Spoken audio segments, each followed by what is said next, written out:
Kita mulai aja. Selamat pagi, Assalamualaikum warahmatullahi wabarakatuh. Terima kasih teman-teman sudah bergabung pada kuliah etika profesi PR untuk ke pertemuan yang kelima. Kali ini saya akan mendiskusikan tentang apa itu etika dan etiket, etik or etiquette. Jadi itu merupakan dua hal yang bisa dikatakan itu hampir sama, tapi bisa dikatakan itu juga suatu hal yang berbeda. Dalam hal dalam ranah kajian teoritis ataupun dalam ranah kajian profesional, etika itu lebih didahulukan dibandingkan etiket. Tetapi ketika kita berbicara dalam kaitannya kajiannya minimal apa ya, misalnya table manner, kemudian dalam diplomasi, kemudian dalam menjalin relasi, etiket itu juga menjadi suatu hal yang cukup penting untuk dipelajari. Apa itu perbedaan di antara keduanya? Kita akan mendiskusikannya pada pertemuan kali ini.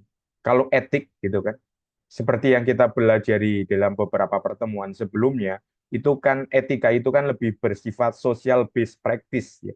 Jadi memang apa ya, sebuah konsep gitu kan, sebuah pendekatan gitu kan yang itu berbasis sosial. Jadi itu dilaksanakan di masyarakat dan itu dipraktekkan di masyarakat. Dan umumnya itu etika itu secara teori itu merupakan berbasis pada situasi dan kondisi. Jadi di antara masyarakat Jawa dan masyarakat Sunda itu juga terjadi perbedaan antara bangsa Arab dengan bangsa Barat itu juga memiliki teori etika yang berbeda karena kan berbasis pada situasi. Terus bagaimana dengan etiket ini seperti diutamakan dalam artikelnya Benjamin Edelson, itu diungkapkan bahwa etiket itu basisnya adalah norma. Jadi norma.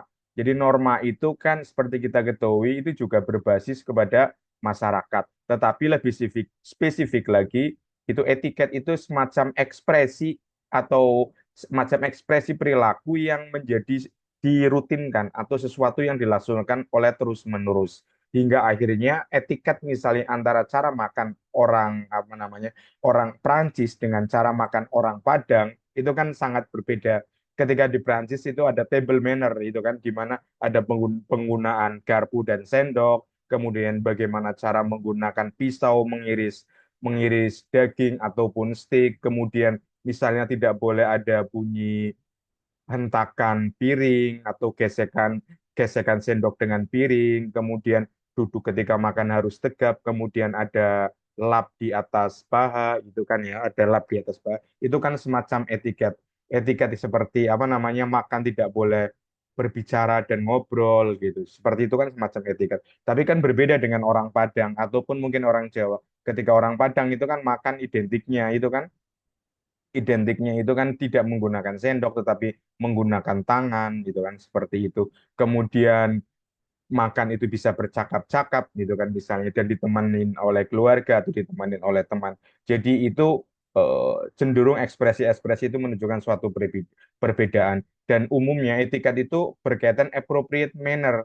Appropriate manner itu jadi sesuatu hal yang kelayakan. Contohnya misalnya teman saya itu orang Padang jadi ketika ketika apa namanya ketika makan itu cenderung rame. Jadi makan itu dia tidak sendirian. Jadi ada ditemenin oleh orang tua, ditemenin oleh istri, ditemenin oleh jadi cenderung rame-rame. Berbeda dengan yang lainnya. Kemudian kalau etiket etiket di barat atau kalau misalnya etiket di Saudi itu kan cenderung kalau makan itu kan pakai piring yang bersama kemudian dalam satu apa namanya ya satu pada piring besar itu makannya ada 4 orang 5 orang makan bersama kemudian mereka juga makannya menggunakan tangan itu jadi etiket itu berbeda-beda jadi bagaimana seorang PR itu juga bisa mengetahui etiket orangnya itu berasal dari mana dia menggunakan konsep kebudayaan seperti apa. Terus bagaimana dengan perbedaan-perbedaan gitu kan? Perbedaan-perbedaan itu adalah bagaimana cara kita berkomunikasi seperti yang teman-teman sudah belajar dalam komunikasi antar budaya itu kan bagaimana adanya adaptasi, adanya penyesuaian-penyesuaian yang apa ya misalnya tamu mengalah kepada tuan rumah kemudian misalnya eh, seorang apa namanya PR mengalah atau mengikuti kehendak dari investornya, misalnya dari Jepang dan lain sebagainya. Jadi etikat itu biasanya juga berkaitan dengan bagaimana cara kita bersalaman, bagaimana cara kita memberikan penghormatan. Tetapi berdasarkan pengalaman saya, misalnya ketika saya ke Korea ataupun ke Jepang, itu walaupun Jepang itu sering apa namanya ya, sering sering menganggukkan kepala gitu kan ya, bahkan membungkukkan badan ketika antara itu ternyata itu tidak berlaku untuk orang asing. Saya juga nggak terlalu kenapa mereka jarang membungkukkan badan itu ketika sama saya, atau ketika saya akhirnya setelah saya pelajari dan lain sebagainya berdasarkan obrolan dengan teman-teman, rekan-rekan bisnis dan lain sebagainya, gitu mereka ternyata tidak menganggukkan kepala, tumpukan badan itu kepada orang asing, dan orang asing pun tidak disarankan menganggukkan badan atau menganggukkan kepala kepada orang Jepang. Jadi ada beberapa etikat-etikat yang perlu dipelajari.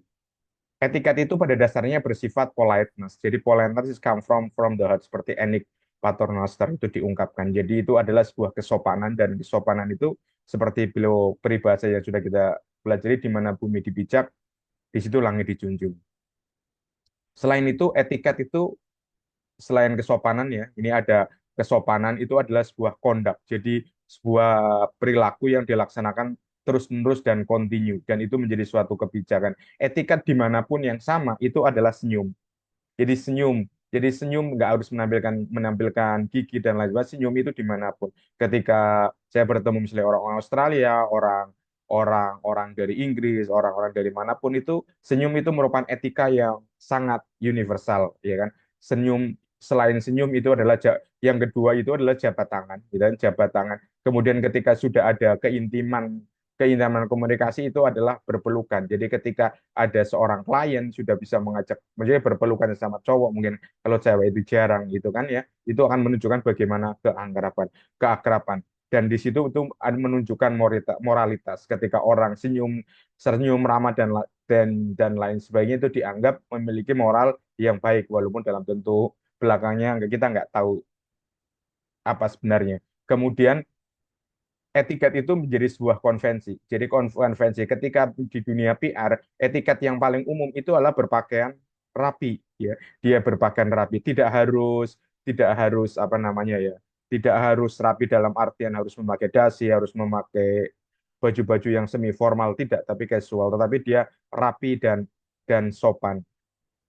Dan etiket umumnya yang di dunia PR itu adalah, selain itu adalah tidak terlalu seksi gitu kan ya, tidak menggunakan terlalu seksi atau terlalu seronok, dan jarang ini ya apa namanya, rambutnya disemir yang agak norak gitu. Itu sama etikat seperti resepsionis di hotel, itu kan jarang perempuan-perempuan yang bekerja di PR ataupun di hotel itu rambutnya dicat misalnya hijau, biru gitu kan, jarang gitu. Jadi itu semacam ada konvensi seperti itu, ada apa ya, ada suatu kelaziman bahwa di mana dianggap bahwa hal-hal yang merepresentasikan stigma buruk itu dihindari. Kemudian etikat itu ritual, ada semacam ritual-ritual yang biasanya dilaksanakan di kalangan PR itu, selain ketika menjamu wartawan, biasanya itu identik dengan makan siang. Menjamu menjamu investor itu juga dengan makan siang. Kemudian itu ada ritual-ritual yang dilakukan. Itu selain ritual tersebut, itu biasanya yang paling umum adalah ada goodie bag ya. Jadi goodie bag ada cenderamata, ada apa namanya, kenang-kenangan gitu. Jadi untuk menjalin relasi bahwa oh ini pemberian dari CAO ini, itu adalah suatu bentuk ritual. Bagaimana perkembangan dengan di media sosial, etiketnya itu seperti apa? Seperti yang teman-teman sudah presentasikan diri ya, sangat menarik apa opini-opini dari teman-teman. Saya sudah membuka sekitar 20-an video gitu ya. Karena kan jumlahnya sangat banyak, 90. Tidak saya lihat semuanya, itu paling saya lihat 10 detik, 20 detik, saya cepetin yang banyak hal yang menarik gitu kan, bahwa etika di media sosial itu umumnya itu menjadi suatu kemunduran ya, karena kan seperti keyakinan saya gitu kan, bahwa di dunia media sosial orang itu kan menjadi avatar ya. Sama seperti kita orang main game gitu kan, kita menjadi avatar, jadi menjadi pribadi orang lain gitu kan. Bisa saja di pribadi tersebut itu kan pribadi avatar tersebut berbeda dengan pribadi aslinya. Itu ada suatu riset yaitu yang pernah dilakukan di Amerika bahwa hampir 60-70% apa yang disampaikan di LinkedIn itu kan situs media sosial yang berbasis untuk profesionalitas itu adalah suatu kebohongan. Itu baru LinkedIn loh ya. Belum Twitter, belum X, belum Instagram dan lain sebagainya. Jadi apa yang ditampilkan di layar itu cenderung manipulatif dan cenderung disorientasi. Dan itu juga untuk menunjukkan bahwa media sosial itu sebenarnya itu adalah sisi lain dari dunia kita dan itu masih menjadi perdebatan perdebatan tetapi ketika menjadi seorang PR maka di situ di media sosial itu kita harus memperhatikan risikonya ya memperhatikan risikonya tetapi yang sih diumumkan oleh Michael itu diumumkan bahwa cara terbaik seorang PR bermain di media sosial adalah dia selalu beresonansi. Jadi dia apa ya, bukan hanya berdengung tapi beresonansi kadang bisa naik, bisa turun dan beresonansi itu menggema ke seluruh menggema ke seluruh apa namanya ya, ke seluruh ruangan. Itu menunjukkan bahwa suara yang dihasilkan atau postingan-postingan yang dihasilkan itu tidak terdistrupsi dan tidak merusak, tetapi lebih ke arah beresonansi itu karena memberikan dampak yang positif itu kalau yang diumumkan Becky McMichael. Kemudian dampaknya etiket itu apa ya? Dampaknya ya itu persepsi negatif maupun persepsi positif gitu kan. Dan selama kita mendapatkan persepsi yang positif ya, maka itu kita akan bersyukur jika persepsinya negatif ya kita akan apa? Akan merugi dan itu bisa dideteksi dengan analisis sentimen ya berbasis di media sosial. Yang menjadi pertanyaan itu tentang etiket dan etik itu adalah lebih didahulu mana antara manner dan praktis. Jadi manner atau praktis. Jadi suatu konsep dulu atau dipraktekkan dulu. Atau kedua-duanya harus dijalan. Ketika dua-duanya menjadi pilihan, mana yang akan didahulukan? Yang didahulukan kalau menurut saya pribadi adalah praktis. Jadi ketika kita mempraktekkan suatu hal, kita memposting suatu hal yang positif di media sosial, maka itu akan menjadi suatu manner bagi kita. Teori lebih dahulu mana? Teori atau teori or application. Lebih dahulu mana antara kita belajar teori dulu atau kita menerapkan dulu. Kalau di era media sosial, di era AI, maka teori itu lebih bersifat penunjang. Jadi aplikasi itu justru dengan belajar kita mengaplikasikan kita akan mendapatkan banyak teori. Jadi kalau di dalam riset itu namanya adalah ground research. Jadi kita mencari data sebanyak-banyaknya dari data yang banyak itu akan mengajarkan suatu teori-teori yang bagus. Good or excellent, kita menjadi orang yang baik atau kita menjadi orang yang excellent. Tentunya itu menjadi pilihan. Kalau ketika baik itu adalah bagaimana kita sikap dan tindak tanduk. Kalau excellent itu lebih ke arah bagaimana kita bersikap profesional. Moral atau obligation, ya kan? Moral atau obligation. Ini kan menjadi tanggung jawab ketika dihadapkan kepada teman-teman ketika menerima suap misalnya kita kan faktor moral itu atau obligation ketika kita obligation misalnya ketika kita harus menyuap misalnya kepada para demonstran menyuap kepada lembaga pemerintahan itu merupakan adalah bentuk kewajiban kita yang melaksanakan perintah dari atasan tetapi kita juga berkaitan dengan moral itu menjadi suatu pilihan juga feeling or thinking kita akan menggunakan perasaan lebih dahulu apa kita menggunakan pemikiran dahulu ketika dua-duanya bisa digabungkan menjadi sebuah intuisi dalam seorang PR yang profesional nantinya itu atau praktek jurnalistik lainnya atau praktek komunikasi lainnya kedua-duanya akan menjadi suatu balutan yang sangat penting. Kemudian professional itu ada ikatan kepada profesi, employee itu ikatan kepada bos atau ikatan kepada corporate. Mana yang akan didahulukan? Freedom of independent, kemerdekaan atau kita independen. Mana yang dipilih? Kalau freedom ya kita hanya akan bebas-bebas gitu kan. Tetapi bebas dalam artian ya hanya dalam artian bebas bukan suatu kemandirian ya kan bebas dalam arti suatu yang hal bersifat sistemik tetapi ketika independen itu bagaimana kita bisa berpijak pada kaki kita sendiri dan tidak terlalu bergantung kepada orang lain.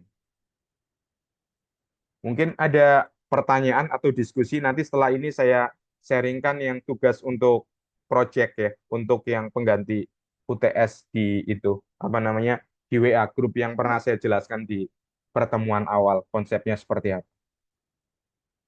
Mungkin ada pertanyaan.